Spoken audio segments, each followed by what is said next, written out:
The difference between Larry Krasner and Chuck Peruto is guns and shootings. Welcome to the Lion's Den, hosted by Lance Bachman.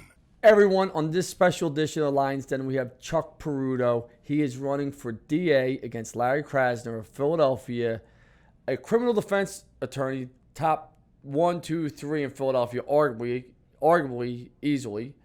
I mean, Chuck, why are you running for DA? I mean, this is lunacy. I've known you for years. Consider you a friend at this point. You know, you're running against Larry Krasner. Why? I got to ask you why. I always want to be the district attorney because in law school you could take either side of any issue. Peruto, you're up tomorrow. You're going to be the prosecutor in this case. You're going to be the defense lawyer. You could really take either side of almost any case. But as far as the district attorney is concerned, I really want to change things. I really want to fix things. And I voted for Larry Krasner because we really needed reforms. I mean, things were bad. District attorneys wouldn't give you discovery that you're entitled to. This was hidden. People were wrongfully convicted. It's bad news. It's really bad news. He has done a lot in that area. Where we differ, the difference between Larry Krasner and Chuck Peruto is guns and shootings. I know the guy's got a good heart, and he used to be a public defender, but this is the district attorney's office. You got to get tough with these people. And I mean just carrying a gun. You got to nip it in the bud before it becomes a shooting. You got to go right to jail just for carrying an illegal gun. All right, so let's talk about that. You know, I know Larry. You know, I'm friends with Larry. Yes. A lot of people give me slack. How can you like Larry? And I say to everyone about Larry Krasner. He believes what he believes. No doubt. He believes, like I told you I brought you on this show, I believe the system should be blown up from top to bottom. Anyone who's ever watched this knows I got in trouble when I was younger. I think the system, I don't think it's systematic racism. I think it's systematic. If you're poor, you get shit on. And once you're in the system, it's so hard to get out and they just shit on you. I think from top to bottom. He believes the same thing I do in a lot of ways, that it's just a bad system. Do you believe the system overall has to be rehauled? I'm asking you honestly. Top to bottom. Top to bottom. And Larry has done a lot of good things. And what's good about this race is neither one of us are doing it because we want to run for a higher office. I'm 66. What am I going to do, run for a higher office next time? This is my last hurrah. And it really is for legacy for my grandchildren, which is another reason, because I want their classmates' parents to say to them, wow, your grandfather really did something nice for the city. He really fixed things. Because, you know, when Larry points to other cities, they're also increasing the homicides and they're also increasing the shootings. Those other cities also elected a progressive DA. So you can't look at those cities because we also have progressive DAs there. There is a lot of good he did. And I want to make that very clear. But not tough enough on the guns and the shootings. And I don't want to keep repeating myself, but it's worth repeating. So let's just talk about that. You are right with one thing. Gun violence is up in the city of Philadelphia. Murder rate is up, right? But like you said, almost every other major city in the U.S. is up. Yes. And he actually falls mid to the lower bottom, not to the high tier of those other cities right now. Like not sticking up. And do you know why he falls there? I'm just curious to why. Do you know why he falls there? Yeah. Luck. I mean, we're going to rely on luck? Are we going to rely on statistics? I don't care if there's 1 million homicides in those other cities. We have too many in our city. And why do we? I'm going to tell you why. The drug trade is number one. And I'm not talking about this battle against the drug dealers where we're fighting a losing battle. I'm talking about drug territories in North Philadelphia especially, and a lot in West Philadelphia, your high crime areas. These drug corners, these drug businesses are worth money. They're like real estate. If the penalties go down, they become more attractive and their value rises. Of course. Well, when value rises over something, you're going to protect it. And a lot of these shootings, and I mean 200 homicides out of 600 or 550, are over territory. Who's coming up in the organization? Who disrespected who?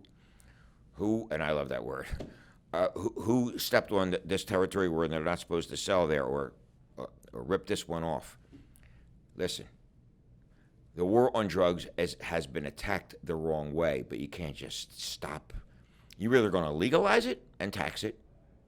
It's got to be one extreme or the other, or crush it. Now, what's it going to be? I am the chief law enforcement officer of the county if elected DA. If the law is crush it, I'm going to crush it. If the law is now it's legal, then it's going to be legal, and they're going to be protected. I don't write the laws. I enforce them. But as the law stands now, selling drugs is illegal. These shootings are illegal. And we have the shootings because of profit, of big business. It is nothing different than a corporation. You have to eliminate, you have to stamp it out. And you stamp it out by putting these guys away for 10 years. You're talking, well, 10 years is a long time. So That's a long time. So let's just have this. I always say this to people. It's easy to say give someone 10 years unless you're the one getting the 10 years. That's right. So, I want to make sure the time goes with the crime, but you said drugs as a whole, right? So out here in Bucks County where I live, they still arrest people for weed. Which is stupid. Okay. I was just curious to how because I think it's an utter joke that someone would get locked up for weed. Unless weed. It's a pound or... It's weed. Listen, I know guys that smoke every day and they're successful people. I don't. I just choose not to. What are you staring at me for? But so that's not one of your fights. You're talking about the stronger drugs, the heroines, the cocaines, That's the pills. one of the reasons I voted for Larry. I mean, he said he's not going to prosecute weed cases. Why should you? The city council gives the district attorney's office a budget. You got to stretch your dollars. You got to make the best with that budget. Why are you going after weed when you could be putting another assistant district attorney in this unit for the shootings? It's stupid. I just wanted to ask the question because people watching this might be like, man, Chuck's talking about going after people for weed. And even I'd be like, that's kind of bizarre. I just represented a guy named N.A. Poe, who was a big... I like the name. He was a big marijuana, marijuana causes and everything else, and he did real well with his case, so he's one of my advocates. And I told him, my dream is, if elected DA, that there is a giant party at Belmont Plateau celebrating. Smoke your weed. Drink your beer. But who is it you're going to look to for safety? The cop on the mounted horse, the cop over there, who's going to come to your aid if somebody pulls out a gun and starts shooting at a peaceful crowd. When everybody's having a good time, you're even more relaxed when you're stoned. My issue is, if you're DA, you can't be butting heads with the police all the time. You got to have a partnership. If you like this content and you're trying to grow your business, follow me at Lance Bachman and Lance Bachman Digital on Facebook. LFG, time to grow. Cops lie. Not all cops lie. There's bad cops. There's good cops. And I agree with everything you just said. So Larry's problem, I don't think, is with the police as much. It's with McNesby and the FOP that protect them and let the bad cops keep. We know it's the same 2-3% of cops get in trouble over and over again.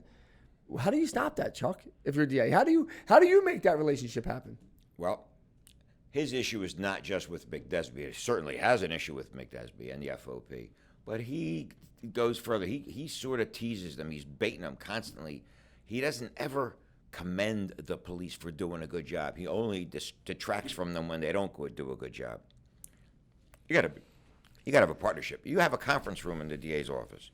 Use it. Invite the brass in, the sergeants, the people with their ears to the ground. Get the pulse of the community. Shake hands. Have a partnership. Buy them lunch. I mean, you got to sit down and really have a partnership. He is attacking, and it's his nature because, I mean, he was a civil rights lawyer. I get that. He's very liberal when it comes to protests and all this other stuff. I get that. But you're not going to be the chief law enforcement officer, which is what he is, if you're banging heads with the cops. But my question is the police. Let's just take the police, and I'm not sticking up for Larry here because I have no dog in this fight except that I love the city of Philadelphia, right? Me too. And I think you're a great guy, and I think you'd make a great DA. I don't think, and I'll say this publicly, I don't think Larry's done that terrible of a job besides the gun increase and violent increase. And I don't know if that's him or I'm not that well educated on it. But I do know this. You look over and over again where police have abused people, and the people, other police officers, lie for them. They hide it. They don't put that cop out on Front Street and say, this is a bad cop, let's get rid of him. can you see how Larry's kind of sick of it and saying, listen, I'm done with this the bullshit? police department is no different than the Catholic Church, and I hate to bring that up because I'm Catholic and I used to be a seminarian. Honest to God, you can't take the bad priest and shuffle him around and put him somewhere else because he's a bad priest over here. He's going to be a bad priest over there. Same with cops. You have to get city council, who's right now very liberal, very democratic. Larry's in tune with them. Now is the time to make it easier to get rid of a bad cop because they got to go. I don't think anyone's going to fight over a bad cop. Oh, you want to bet? Who? It's very difficult to get rid of any police officer unless he's convicted of a crime. Now, what I would like to do, because I can't rewrite the laws, I can't make it easier to get rid of a bad cop, but what I can do is this. Bring the bad cops in with his lawyer, of course. Bring everybody down. Shake hands. Let the cop know who committed a crime. I'm not here to persecute you, but I'm here to protect the public, the community, because now they're my client. I used to represent bad guys. Now I'm representing the community. Now you're the bad guy. Here's the deal I'm going to make you. If you committed a not so violent, I'm not talking about for shooting a citizen. Yeah. But if you have a simple assault where he smacked somebody in a bar without something, like where he definitely committed the crime, but it's not heinous, you say to them, I'm not going to prosecute you, but you're going to resign. You resign. I'm brokering a deal right now with your lawyer. Take it or leave it, because don't bait me into prosecuting you, because I'll do it. I bet you're going to get rid of 90% of the cops that way, the bad cops that way, because you're going to investigate them. You have the evidence and the juice to prosecute. And I'm not talking about he said, she said. You're not bluffing. I'm talking about where they really did it. You have video of it or something like that. You're not bluffing, are you? No, I'm not bluffing. And what I'm going to have to do is, if I make that demand of any cop and say, if you don't resign, I'm going to prosecute you, then I got to prosecute if they don't resign, because they're going to say, oh, he's only bluffing. You can't bluff in this business. You cannot bluff. If he's going to be foolish enough to subject himself to a jury, and juries are very angry with cops right now. Which I don't agree with that. 99% of the cops are good. Yeah, 99. Listen, there's bad digital marketing companies out there. There's bad fire. There's bad in everyone. There's bad DAs. And I think we agree on that, because so many good cops. I went to the Sixers game last night, and you had cops hugging me, shaking my hands. I hope you win, Chuck, that kind of thing. They're the cops I love, and they're here to protect us. I'm talking about the truly bad eggs. They got to go. Come on. The bad eggs, this is my issue, right? When you say, like, the juries are fed up with cops or don't like cops right now, the media's made it so bad for cops. But when you have children, like I have young children, I think you have grandchildren, correct? Mm-hmm. Yes. So my son's 7 years old. I don't want to hear him asking, is his coach, because he's a cop on the side, is he a bad person because that's what his teacher said? Like, I don't even want to hear those conversations, because, no, he's not. He's a good man. He's a good father. He's a good husband. He's a good cop. He protects us. Northampton Police, they protect our family at night. People are losing sight of that. I mean, do people not understand? If you start saying everyone's bad, they're going to say, F this, I'm not going to protect you. Before it used to be an honor. I think it still should be an honor. By the way, it's really bad. I think one of the differences between Larry and I is I have a presumption that a cop I'm dealing with is a good cop, unless you bring me evidence that convinces me otherwise. My presumption is that it's a good cop. Larry has a presumption that it's a bad cop until you give him evidence that it's a good cop. That's the difference. Larry really has a jaundiced view of police. Now, in Larry's defense, he's spent his whole career suing cops, and he has uncovered a lot. He has taken the deposition of a lot of lying cops. And it's formed an opinion. It's part of his fabric. He can't just leave that behind. I think I'm more neutral on that and more pro-cop. But I got to tell you, there's not going to be any difference between Larry and I if a cop commits a crime. They got to go. But I'll give them an opportunity. Leave. Go. Here's a question for you, because I think we're both on the same page. Majority of cops are good. Some are bad. Yeah. How do you fix right now? Someone comes in and you win.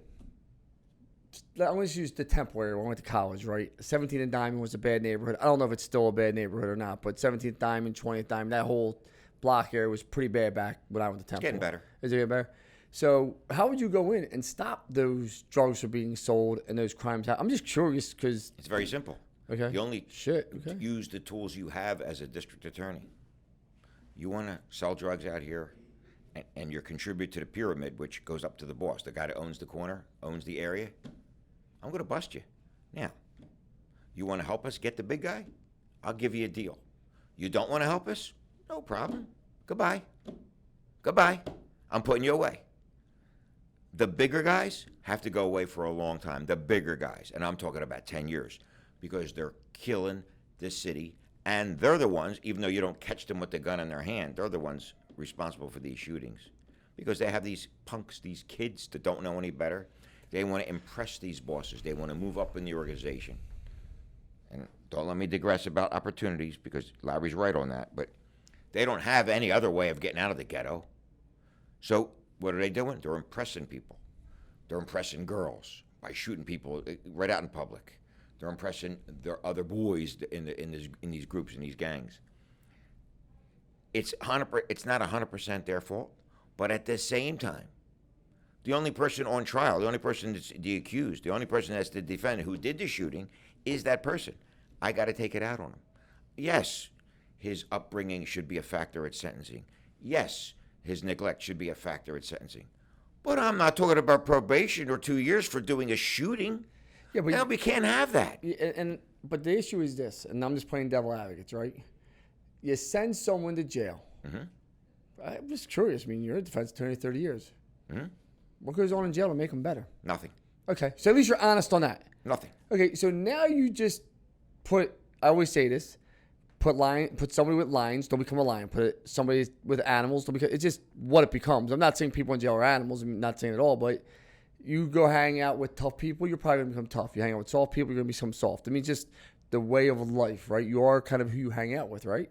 So you take a kid, he grows up in the city, he makes a mistake, he shoots someone. I'm not saying that, and now you give him a 10-year sentence. Right. How do you think he's coming out? Well, let's discuss that. Number one, I'm running for DA, not governor. As governor, you have an obligation to your constituents, to your people that elected you, to not make animals out of an accused. You have to fix those jails and put some money into them. And everybody says, "Oh, I don't want my tax dollars spent on the jails and rehabilitation." Well, you'll all be better off, and it's the way the governor or the candidate sells it. It comes down to lack of leadership in these other offices. Everybody wants instant gratification and tell people what they did yesterday, what they were going to do in 6 months. You got to look at long term. You got to look at these jails, the lack of opportunity, sitting around vegetables and learning how to commit new crimes because they're talking to other inmates. What is that? We don't have any computers in these jails. We got to give them computers. We got to give them internet. Yes, we could police what they're on, and we have to monitor it all the time. But we can't. That's real simple, by the way. You can call Shock IT. My man Scott will set those walls up for you. I just passed through all this office here, and I can see that you maybe should get the contract. But honestly, there's things that we could do that would cost less than housing the next inmate. So I did something knowing you were coming on. What do you think the average college tuition for a state school or even Ivy League or all these other schools here in the state of Pennsylvania is? If you just took the average per year, what do you think the average is? The same as it costs to house an inmate for a year. It's actually a little bit more to house an inmate. The average is $45,000, $50,000. The average inmate in the state of Pennsylvania, all colleges combined, it comes out to about $41,000. Well, in Italian we say that's disgraziato. I know, but I want you to think about that. And what are you doing with people when you put them in jail? They go in a cell, they watch TV on the block, they get a little bit of yard time, they get to work in the kitchen for 15 cents an hour, whatever it may be, or they get to go work out some BS, whatever it may be. But there's no vocational training on teaching people electrical skills, roofing skills, all the shortages in HVAC systems. Imagine if you could come out and be a plumber, a certified plumber when you're done. Oh, beautiful. Imagine if you could come out and be a HVAC person. Why is it that hard to institute this instead of just taking people and throwing away the keys? Because you have no shot coming out. Then they want to say to you, go find a fucking job. Who's hiring you? Well, why isn't it that the labor unions, who are very fat right now because everybody's booming in the building industry, why can't they provide training for former inmates and training in the prisons? In the prison, why can't we get the building trades to partner up? Because the building trades are very powerful in electing officials, electing any kind of official The building trades are powerful. Why can't we get them to power up, partner up, go into these prisons, and teach these kids how to be plumbers, be electricians? Because plumbers and electricians right now are making more than the average lawyer. 100%. So I mean, it just boggles the mind why we can't do this, because you can do it. But you say to the labor leader, well, you want this contract? Help us out over here. We'll give you the contract. Help us out over here. They might not want to do it, but now they got to do it. It clearly, you see, I'm passionate about the prison reform system. Well, I go speak to the lifer. They have the group, the lifers. Yeah. And they're all in the same boat. I go up there and I really enjoy doing it. Obviously, I don't get paid. I go up to the Graterford, Phoenix now, and speak a couple times a year and talk to the lifers, who have no hope, by the way, which is just stupid, because the number one group of individuals who wants to make sure that lifers have an opportunity to get out of prison are prison guards. Why? It keeps them in line. It keeps them well behaved, because they have something to earn. They have a carrot dangling over their head to say, I want to earn my way out of here. I'm going to listen. I'm not going to be one of the problem inmates. And I'm not going to, you could hire less guards if everybody is well behaved. To have people have no opportunity, no chance at all of getting out is psychologically blinding. And yes, the law says it's mandatory life for first-degree murder. But there's first-degree murders, and then there's first-degree murders. Correct. Real, and the DA's office has always misused that in the sense that they go after first-degree murder just to scare you into pleading guilty to third-degree murder. That's wrong. That's wrong. Would you do that? Would you No. allow that? No, absolutely not. As a defense lawyer, I used to look at a DA and say, you got to be kidding me. You want my guy to plead guilty for 25 years on third-degree murder and other things, or you're going to seek first-degree when you know it's not first-degree? I have a case right now, sudden stabbing in a bar after a physical altercation. They're going for first-degree murder. Larry Krasner is going for first-degree murder right now. So don't tell me he's not. And yes, they're offering us a good deal compared to first-degree murder, 15 to 30 years. Well, that's too much. And by the way, that's better than I would have gotten in a predecessor with Seth Williams or anybody else. But that still doesn't make it right just because it got better. No. The case may be 5 to 10 on manslaughter. Negotiate it for that, because that's what it is. It's not being done because, for whatever reason. There are so many things that need to be fixed in the down way, where Larry's too harsh, and there's so many fixed in the up way where Larry's not harsh enough. And really what it boils down to is guns and shootings. If you take a gun and carry it illegally on our highways and streets, it's a crime waiting to happen. Why do you have the gun in the first place if you're not licensed? Why is it that you can't get a license? Because you're a criminal? Well, if we look at this person, you have to, everything, you can't make blanket statements. You have to look at every case on a case-by-case basis. You have to get all the ingredients before you make somebody a plea offer. But in those cases where anybody is carrying a gun illegally, they're going to start out with jail unless you can convince me otherwise. You got to go to jail even on the first offense, because I can't have the guns on the street. You don't have shootings without guns. I could guarantee that. I mean, that's how smart I am. You can't have a shooting without a gun. All right. Take out the guns. Remove the guns. The guns, let's just talk about that, right? You take the guns off the street, okay? Why do you think DAs just kill people for all these like someone will go rob a commercial building or a house or two houses and they'll get 3 to 5 years. But yet somebody with a gun might get 2 years. Yep. It's so, like, someone molests a child and they'll make it probation, but yet someone and these are like known things that happen. Like, it's lunacy to me. I can tell you why. Because too many assistant DAs use that job as a stepping stone to launch their career in politics, get noticed with all these convictions and publicity. So you go on the defense side. It's too much. It's about me. Me. When you go into that courtroom, you have to realize, and I'm going to do this at training in the DA's office, it's not about you, buddy. It's not about you and the headline you're going to get if you get a conviction. It's about justice. It's truly about justice. And that is why I'm running, because it hasn't been about justice. even today, we have people getting plea offers in cases that are just out of whack. Out of whack. Insurance fraud, for instance. Yes, the public is harmed by higher insurance premiums when they're fraud. But a 2-year offer on a case like that? The 2 years is a long time for some people. Now, I'm not talking about for a shooting.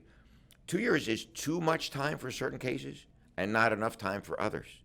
And for insurance fraud, 2 years state time, when you had your car stolen, you did something like that. No, it's just too much time. I'm sorry, but it is. And running for DA, people are going to say, oh, that guy's too soft. He's still a defense lawyer. We're not voting for him. Then don't vote for me. Sounds pretty logical to me. Well, but unfortunately, not all voters are very logical, and most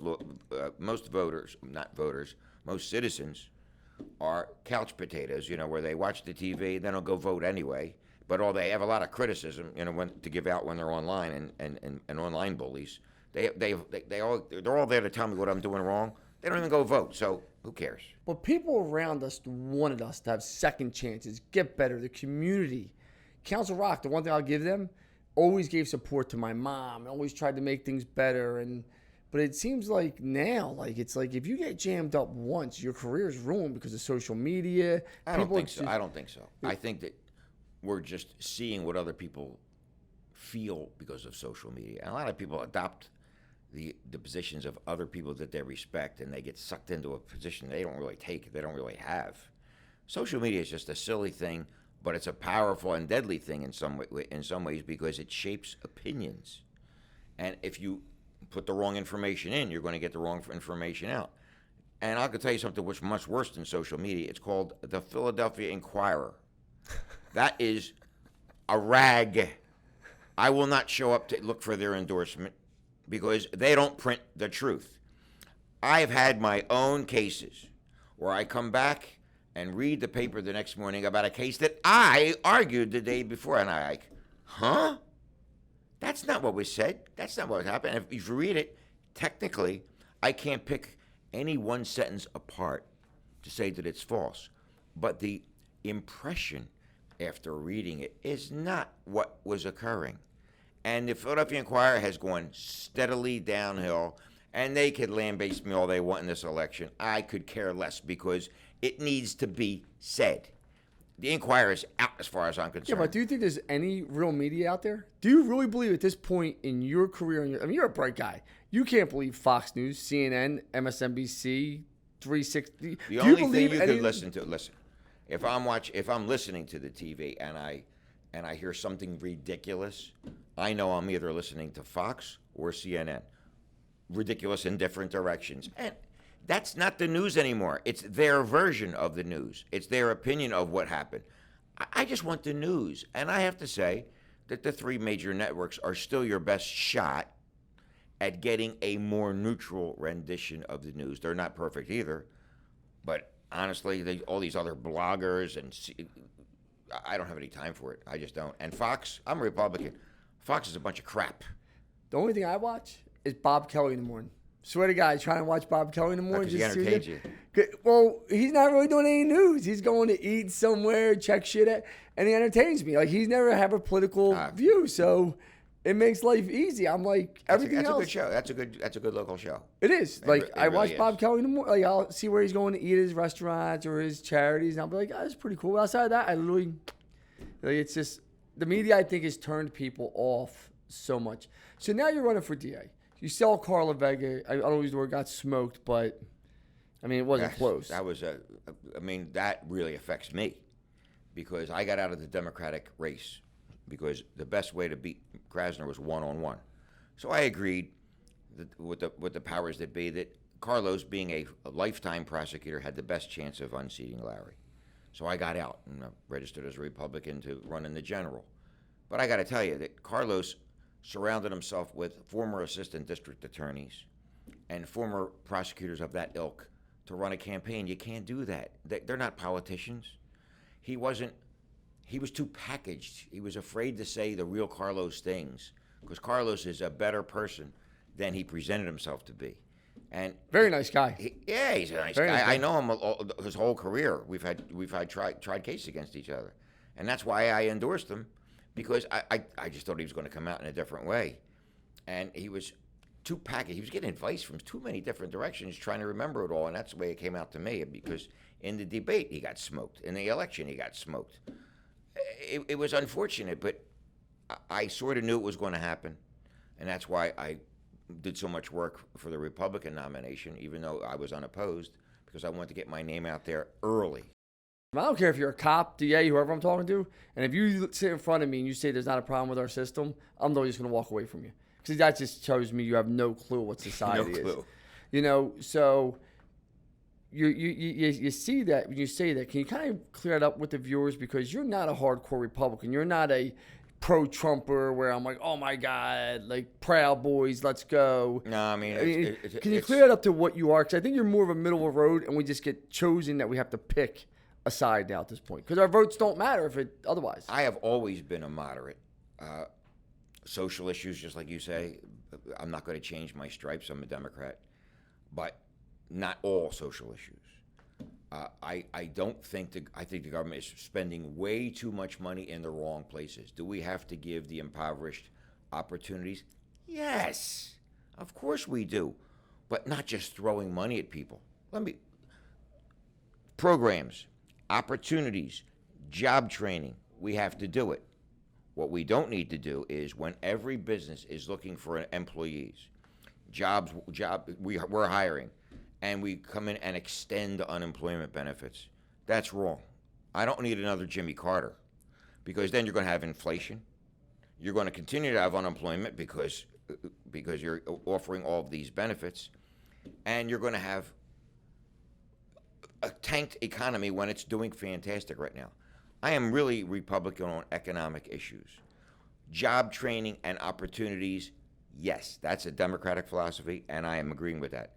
$15 minimum wage, absolutely. You got to do it. But to do it the way we're doing it, just throwing money at people, making them lazy, changing the workforce, changing the mindset of the workforce by paying them to stay home, absolutely wrong. And you're not going to convince me otherwise. Some say it's the start of socialism. Well, how's it different than socialism? I know some say it's the start of socialism. I mean, it's just horrible, because I can't get workers. The cost of materials has gone up because people manufacturing those materials aren't going to work. So it's going to be a vicious circle, and we got to stop it before it gets worse, because then we're going to have a Carter economy. Do you think there should be term limits for every politician? No. Really? No, I don't believe in term limits for this reason. Number one, if you're a great DA and you're doing a fantastic job, then you got to quit and you got to take a risk on somebody else because of a term limit. Or even a great president who pulled Franklin Roosevelt pulled us out of the Depression, pulled us out of World War II, changed the entire workforce into gearing up for the war effort. Got elected 4 times. The guy was just on the ball. He was just a very bright man, and he really battled with the powers that be over getting these things done. No, I don't believe in term limits. I guarantee you this. If you had term limits and you can only do 8 years or 12 years, a lot more shit would get done and it would be a lot better people. When these jobs were made 200, 300 years ago, it wasn't to have it for life. It was to come in, make things better, and then go on about your day. We don't have. I mean, it's never been more so divisive. I'm gonna give you an example that I said, like, and I'm not a bright guy, right? And I don't own a gun, so I'm no dog in this fight. I just passed through your studio here. Yeah, I think you're pretty bright. But it's background checks for guns, right? Uh-huh. How hard is that to come to an agreement and say, yeah, everyone should have a background check if you're gonna buy a gun? Because it's about getting reelected. I know, but how hard? If you're running for office, you need the money that the National Rifle Association can provide to you. It helps you get elected, and then you're beholden to them, and it's wrong. I know, but I hope, and I really mean this, that everyone I'm in a room with has a gun. And this is why. I don't. I do. Because if someone does something stupid, at least there's someone else to stop that person with a gun. Because if there's a bad person with a gun, the only way you're stopping that person with a gun is with another gun. Most likely, See, I'm right? the opposite. I hope nobody has a gun. But that's not the reality. There's 400 million guns now in America. So, I mean, that's off the table, right? It's kind of like... Agree. I mean, so, like, I live in the real world where if there's going to be a gun floating around me and that guy wants to do something stupid or a woman, hopefully there's a good person that can stop the stupid person. Right? So I have a different some theory. people have to carry a gun because of who they are and what they do for a living and carrying money and that kind of thing. So if you have a good reason, I think you should get a permit. You're never getting 400 million guns off the street. Agreed. And That's legal guns. And I got to tell you this. If a person's a convicted felon for insurance fraud, he can't have a gun in his house to protect his family. Correct. So if a burglar comes in and he's got a gun, you got nothing. You got your finger. What are you going to do with that? Because you reported your car stolen when it wasn't stolen? That's wrong. There's a whole lot of reforms that we could work on all day. So why do you think that's the only reason I'm for term limits? I think more things. If you ran it like a business and you had to get things done, it would get done. But if I'm only running for my next, I see some of these politicians, you literally fund their campaign, which I donate to both sides because I'll donate to the person, right? If I think if you believe in what you believe, whether it's my view or not, I'll actually donate to you. Like people are like, what? I'm like, if that person has that much passion, why not? I don't have to believe in it. Like, go for it. Let it rip, man. Hope it works out for you. But they just do whatever they want. They just go in and they just say things and nothing gets done. Whether you like Trump or not, he did try to get things done. Oh, listen. Whether you liked him or not, like I don't like the way he talked. My problem with he did Trump, try to get things done. My problem with Trump was Trump. Of course. I mean, just shut your mouth. What's with the tweets? He was just so disrespectful of people, and he made the country more divided. Did he make the economy sing? Oh yeah. Did he help everybody with the economy singing? Oh yeah, everybody benefits from a good economy. But him personally was such a jackass. I mean, what are you doing? And he hurt the Republican Party. A lot of people voted Democratic in that last election because they just couldn't stand him. And a lot of people voted for him the first election because they couldn't stand Hillary. So we're supposed to be the greatest country on earth, and it boils down to you vote for the person who you like, who you the person that like you the least. Who you hate the least. Mm-hmm. So it's wrong. I mean, you're voting against somebody instead of voting for somebody. You've been in the spotlight a lot, just your whole career. Sure. You've represented high-profile people. I think Gary Heineck. I mean, I think your latest one was the New Hope kid, right. Which I think he got sentenced to life. Correct. Do you think he deserved life? I'm just kind of curious. No. Do I think Cosmo DiNardo deserved it? Yes. But the guy I represented, he was so preyed upon, but the law was so against him. That was a bad law, and the judge really wrestled with it. And simultaneously, he had a lawyer who made him, the lawyer, and this is right up your alley, did nothing but plead people guilty. And he forced this kid into a deal for 60 years. And in order to get the deal for 60 years, he had to confess to crimes he had otherwise not confessed to. If I was retained early enough without that confession, because that was a working jury, and that jury talked to me for hours after they came back with that verdict, it would have been a not guilty. Because, honest to God, he was forced by So he's going for life. He's going for life, and honestly, his sick cousin, Cosmo, made him do that. And he'll never get out at this point, right? Because you're not getting out. There's no chance of getting out. No chance. No. I still write to him all the time. He writes to me. It's a shame because with a confession, a video confession, it's over. How are you going to win it? But I took it to trial anyway because I just was not going to have anybody take a deal for 60 years. No way. Why don't you just take your shot? And that jury deliberated for 3 days and came back with 2 manslaughters and 1 murder, the one he confessed to. So I would do the same thing over again. You have a ton of great friends. You have own other businesses, and I know it's the guns and this and that, but you're gonna be in the public eye. Do you really want that scrutiny? Because Larry's the white knight in a lot of arenas, and he's hated in a lot, but that's gonna be your scrutiny. I went to, along these lines, I went to a black church and spoke, and I made my plea about the guns, etc. And I got a nice applause. I was very comfortable with the applause I got from older black men and women. Older. They were much older.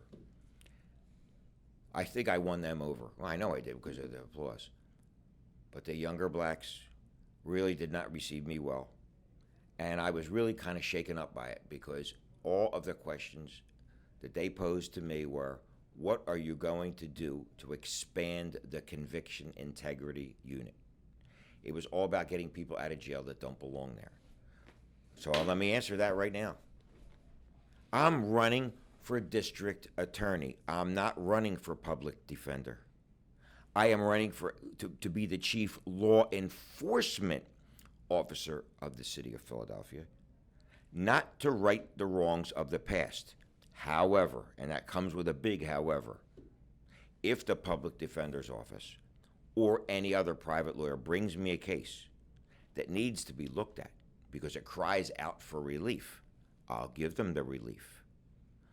But I'm not going to do their work for them unless there's exceptions to everything. If we get the word in my own office, hey, a cop fudged evidence on this case, maybe he fudged evidence in other cases as well, which is logical. Will I look at certain cases superficially? Yes. Will I see what lawyers they have to see if they're going to do the right job? Yes, because I don't want any innocent man to do one day in jail. Hey, I'm a defense lawyer. I didn't change my stripes. I will change sides and fight for the people, but that doesn't mean I'm going to change my conscience. Imagine how awful it would be to be an innocent person sitting in jail for a crime you didn't commit. I know it. So those young kids, and I'm not being rude here, they're right. They're right. Someone should be. No one. If you don't have the money, it comes down to resources, and it's not about black or white. If a cop tells you, if the lawyer's PD says take the deal, and you did nothing wrong, or you're gonna do, because you know how it goes. This isn't me. I didn't do it. This isn't me. Well, know what, Mr. Customer? You're gonna do 5 years or take this deal, and you do 6 months. You're out on work release. What do you want to do? You know what the problem is, Rob, with that scenario? Well, does that scenario happen every day? Yes or no? Every day. Okay. And it happens because we have no qualification requirements on who gets to defend these kids. When a kid is an indigent and can't afford a lawyer, then I want to have qualified lawyers represent him, not some of these people who do court appointments to supplement their income because they'll do divorces, corporate mergers, wills and estates. Oh, and now I'm a criminal law expert. What? No, because a DA will run you over, and that's not right. But there are people in jail right now that are innocent, and they deserve to be out. My biggest fight is this right now, right? Everyone's smoking weed. Everyone.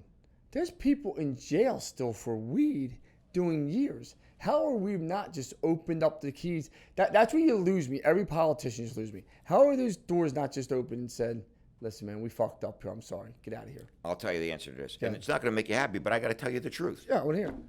I'm not going to go looking for those cases. That's not my job. However, their lawyers, even if it's a public defender. And by the way, the public defender's office is excellent. It's an excellent office. The problem I have is with private lawyers being court appointed in cases of conflicts. And the public should understand this. Let's say you get 2 kids that commit a burglary. One can get the public defender if they're indigent. One get the public defender, and the other one, because of a conflict of interest, phony or otherwise, gets a court-appointed lawyer. Well, that court-appointed lawyer on a little case could have little or no experience, and they take it to supplement their income. DAs throughout history have laughed at those lawyers, and you could run them over, do whatever you want. And then the public defender is bound by the deal that he took. Well, you can't give one deal and one another deal. You have to have uniformity. You have to have justice. Well, in those cases, you have no justice. You don't have justice for either one. You have no idea how often that has happened. I just had a federal case where I told the co-counsel, hey, moron, if you bring your client in to make a statement in an effort to get probation, you're an idiot because they have nothing on your client. I have the discovery. I see it all. Your client is going to walk if all you have to do is shut your client up. Do you really think so, Chuck? Yeah. I guarantee it. Today, the case was dismissed. And she was about to bring her client in to tell his side of the story, which would have been a disaster. These lawyers are everywhere. And here's my gripe on, and in my position papers again, on my reforms. 1, if you're a court-appointed lawyer, you have to be qualified. And there's a whole thing I put in there for what would make you qualified. And the second one I forgot. No, I just drew a blank. But here's my question: if someone does come to you, let's just say someone's spent the last 3 years in jail, and it was for selling 2 pounds of weed, and they bring you the paperwork and you're a DA. Yo, this guy's been there for 3 years. There's another 7 years to go. Is that guy walking out? Like I said, I have to know more facts. That's his only committed crime. Yeah. He's walking out. Yeah. But if he has a lengthy criminal record, maybe there's a reason he's in there. Yeah. But on just that, get him out. It's sad that, for me, you see juvenile delinquents are a big piece of my life of trying to help kids. Why do you think so many people raise money for cancer, all these other things, but they don't say, let's go take care of our own kids to stop this? They need a voice. They need a popular voice. Juveniles, wow, do we need a lot of work in the criminal justice reform on juveniles? And I'm going to tell you both ways.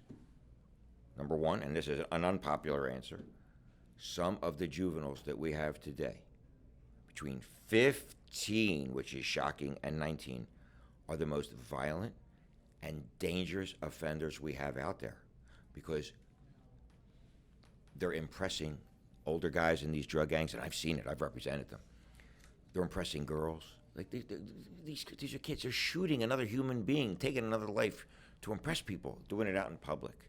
They're shooting up a house where people get killed because they were standing in the wrong spot. Shooting up a store. Shooting across the way where innocent people can get killed at a rival drug dealer. These young kids are violent. Not all. I'm talking about a good number of them, though. Not a big percentage of people, but a good number of them. We got to remove them and treat them like they are. I'm not saying send them to an adult prison, but nip it in the bud, because these are bad kids and they have to be punished and they have to be prosecuted. But at the same time, we punish too much and go overboard on less significant crimes as juveniles. Come on, I was a juvenile. I did a lot of bad stuff that I didn't get caught for. Mm-hmm. We all did. Of course. And my father pulled me out of stuff because he was a man of means. Down the police station, you again. Let's go. And not every kid has a father like that. No doubt. And that's a shame. And that's got to be fixed, because you have to have diversionary programs, because a criminal record is a real punch in the face for the rest of your life. Let's see if we could utilize these diversionary programs more on the right kid with the right opportunities, but don't give it to them right away. Make them earn it. Something that's earned is more treasured than something just is given to you. 100%. I don't want to hold you up too much because I appreciate you being here. You said a few things. I read your site, and you said the minorities, blacks, Puerto Ricans, they seem to keep voting left, Democrat, yes, progressive. And how the site's written, it wasn't written. It almost like they're being duped, they're being fooled. Could you talk about that? Because I'm curious to what that means, because that's how I read the site. I didn't mean to give that impression. So that means it's a bad writing job, and I did it all. I have no staff. Maybe I'm not the brightest guy when I read things. It was a quick snippet, and I was like, okay. The minority areas are the ones being hurt the most. Mm-hmm. That's where the majority of shootings are, drugs and gun violence. And honest to God, that's where I just don't get it when they vote for Larry Krasner. So it was almost a clean sweep. So what I do, I ask, why do you like Larry Krasner so much? He's letting wrongful people out of jail. He's letting innocent people out of jail. I get that 9 times out of 10. That's the number one thing, and that's bad, because I'm going to tell you right now, I don't believe there's that many innocent people in jail. Are there innocent people in jail? Yes. Are there as many as Larry believes? No. I don't want to use the word innocent. Do I believe 50% of the prison population don't have to be in jail? I believe that wholeheartedly. That 50% of the people in jail, or if not more, don't have to be there. Misdemeanors, violating parole on misdemeanors, all these bullshit things. It's one big fucking cesspool of people. See, this is why I tell people about the system, about all the people that work in the system. You're nothing but their meal ticket once they have you in the system. That's how they get their paycheck. It is a business. The prison guard wants you in prison because you are his paycheck. The nurse at the prison wants you in prison because you are their paycheck. The warden, it's one big paycheck. People don't want to lose their paycheck. That's why you don't see reform in prisons and all these other places, I truly believe. Well, so I have an opposite of opinion of most, because the majority of people in the world are good people. And I'm not naive to the violent criminals that you talked about and the gunslingers and bangers and the rapists. But how many people are in prison for non-violent crimes? Chuck, let's be honest. Well, we have people in prison who don't belong there, and we have people out of prison who do belong there. 100%. And that's a fact of life. I know, but it's so, like, I almost agree with them. Like, someone has to step. Listen, whether you like Larry or not, and this is what I say to people, he believes like I do. You can see the passion in my eyes. I believe a lot of people are in prison and juvenile delinquent places that should not be there. Well, let me tell you one of the reforms that I just remembered. And this is going to really hurt me. You know, if I lose this race, I still got to practice law, but I'm going to say it anyway because I'm in it to win it. How does it make sense that we elect our judges? It is one of my biggest pet peeves of my entire career. You tell me. I'll give you this. When you walk into a voting booth and you're pulling levers for people who can affect your life immensely and you don't even know who they are, that is caca. And I am so against that because the New Jersey system is so much better than Pennsylvania when it comes to our judges because these people are being misled. They don't know what they're doing. And then I have to appear in front of a judge that doesn't know their ass from a hole in the ground. And it's just not right. And that is my biggest reform that I'm arguing about. Not my biggest, but it's one of them. How would you elect a judge? How would you put a judge in place? I'm curious. By being intelligent and fair. Not because you want to go this way or that way, because you're going to decide each case on its own merits. Because most people... We have people running on these in Northeast Philly. Lock a defendant who comes up in front of me and throw away the key. And then in the poor areas, we're going to give everybody probation no matter what they do. They're both wrong. We have to have a merit selection of judges. But most people don't know judges get run. Most people don't understand the lawyers are the ones that donate to the judges. Right. And they fund them. Like, I saw somebody holding a fundraiser out here in Bucks County for a judge. And it was a lawyer. And I started laughing. I'm like, does anyone not see the irony? Does anybody else laugh? Because I do. I do. It's ridiculous. But I don't think my father once called it legal bribery. But you contribute to a judge's campaign. You don't expect something in return for that? Oh, man, come on. I don't know if this particular lawyer does. I think he's so arrogant. He feels like he doesn't need anyone because I actually like him, this guy. So I don't know if that's... I'm actually sticking up for him. But I do... That's my point to you is when you have relationships with people, it's going to go your way in things that aren't black and white. If there's ever a gray moment. And that's just human instinct. If I like you... I said to you... You have an edge. You have a slight edge. I've had a relationship with you for 15 Nobody years should now. have an edge in court. I agree with you. Nobody. But that's not being human. That's not being human. Well, I think one of the things that pollute that edge is elected judges. We have to change our Pennsylvania Constitution and have merit selection of judges, and I never see anybody discuss it. Right now, there's a big friction. I want two more questions for you. I think this is going to be the biggest one I could ask of you to answer honestly. Okay. Larry and the police have one of the biggest frictions I can remember of all time. I don't know if it's good or bad, to be honest with you, because I'm not educated enough in this arena. Okay. Right? But I do think there has to be some healing there. I almost feel like it's Trump divisiveness a little bit with Larry and the police. I'm not saying Larry's the problem. I'm not saying the police are the problem. I'm saying, how does Chuck Peruto go in here and fix this if you are elected? Because something has to give on both sides to come to the middle. I believe. Maybe I'm wrong. Maybe you say, Lance, no, that's how it should be. I can tell you how. Okay. First of all, I have a leg up on Larry because Larry said some things about police that have caused this friction, which maybe he regrets and maybe he wishes he could take back. The cops like me. I'm telling you right now, 99.99% of the cops like me. And it's going to be easier for me to let them know, hey, guys, we can't be doing this anymore. We just can't. Now, I like you, but don't force me to boot you. And I have to get them in and break bread. I'm Italian. I'm big on breaking bread with people. If you want to get somebody to change their mind, buy them dinner. Sit down. Eat with them. Have a glass of wine with them. Calm them down and let them think of your viewpoint. Give them your viewpoint in a very nice way so that you have their ear. I don't think it's that difficult to do. And this is all walks of life. You just have to break bread with people, not attack. Because guess what you're going to get out of that person when you're attacking them? Probably an attack back. I mean, I just You're going to follow- get you know what I nothing mean? out of them. You're going to get nothing, and nothing's going to get resolved. And if nothing gets resolved, we all lose. So, say you do win. Larry's very progressive. How do you, if you were to win, not go so far progressive, but you know reform has to happen? Where do you start? Like, what would be the first thing you do to start true reform? Like, I'm curious, just as someone that's going to vote in this election. You see out here with all these experts on media and advertising, and you're shaping the opinions of people by doing this. What I intend to do is utilize the powers of the district attorney to give information to the public daily on updates and feed them information so they can make up their own minds, but in your way. I'm not going to put a label on my campaign as progressive, regressive, ridiculous, any of that. My goal is to do the right thing in each and every case. And the way the public can be formed is through information. You can't have too much information.